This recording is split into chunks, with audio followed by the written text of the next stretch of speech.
Hello, my name's Bill Johnson, and I am the author of A Story as a Promise with a new edition called Deep Characterization.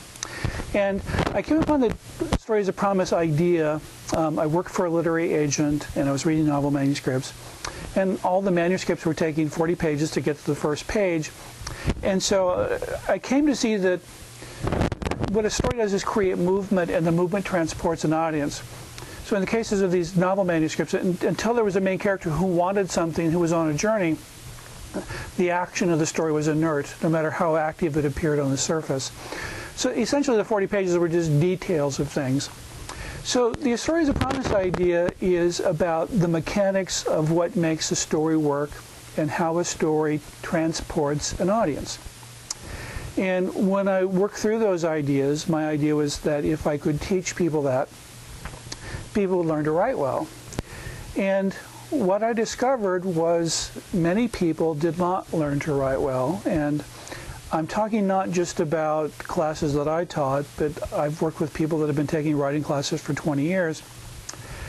What I came to discover is that the reason some people struggle when they try to tell a story is they're getting caught up in what I call internal storytelling. To give you an example of that, I taught a weekend workshop with Elizabeth Lyon, who's the author. Her most recent book is Manuscript Makeover. She's an excellent teacher. And at this weekend workshop, we asked the people attending for their permission for Elizabeth to ask them some probing questions about their life, how they felt about their life, kind of the connection between themselves and their characters. So what I discovered in this workshop with Elizabeth Lyon is that a number of the people in the workshop were women in their 50s. And when Elizabeth talked to them, she discovered that the archetype that they all mostly had was the martyr. And the feeling state of the martyr is to be emotionally numb. And so what happened with these women's writing is that they were creating main characters who were emotionally numb. Now, I teach that a story is a journey of feeling. So if you write a novel with the main character who's emotionally numb, there's no journey, there's no way for the reader to access that character because they don't feel anything about what's going on around them.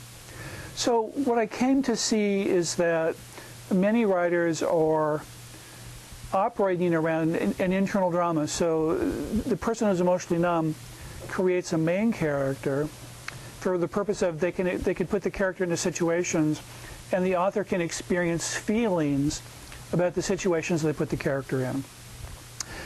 Some of the other issues I found in this process I call deep characterization, some people don't feel acknowledged by life.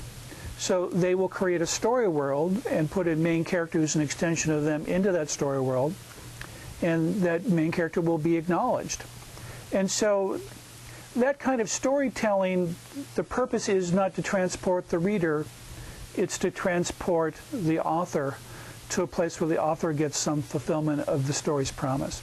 So the main tip-off for a writer to recognize that they're making their main character an extension of them, or they're creating a main character to act out the author's issues, is that they will be told consistently that readers aren't sure what the main character wants.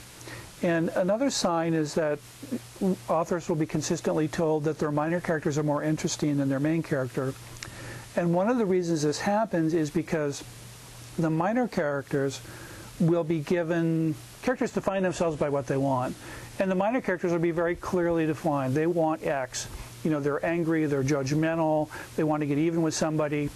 And so these minor characters come off the page because of that dramatic definition, because it's because of the feelings they have about whatever it is they're angry about or trying to get even about. So those characters are very accessible.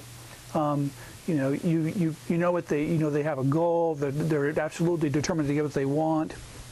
So one of the issues here is for a writer to recognize that if their main character is diffuse, one of the ways to deal with this is to go back and look at the story mechanics.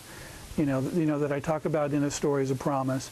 You know, are you introducing the promise of the story? Are you introducing what your main character wants, who they are? Are you creating what I call narrative tension around the characters being blocked from getting what they want?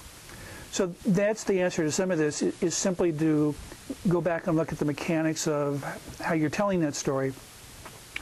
So some of the advice I give in the new edition of my book, A Story is a Promise and Deep Characterization, is for a writer to think of themselves as an actor playing that main character on a stage, and what would that actor on the stage need to do to communicate to the audience, this is what this character wants, this is the tension this character is feeling at this moment. So the idea is to create a strong main character, to have something on the page that comes off the page to the reader. So I call this process deep characterization, and I welcome people to visit my website at storyispromise.com, and also to pick up the new edition of my book, A Story is a Promise and Deep Characterization. It's available at Amazon, and you can also order it directly from me from my website. And I also look forward to engaging in a dialogue with people who have read the book and have questions about this process. So good luck with your writing.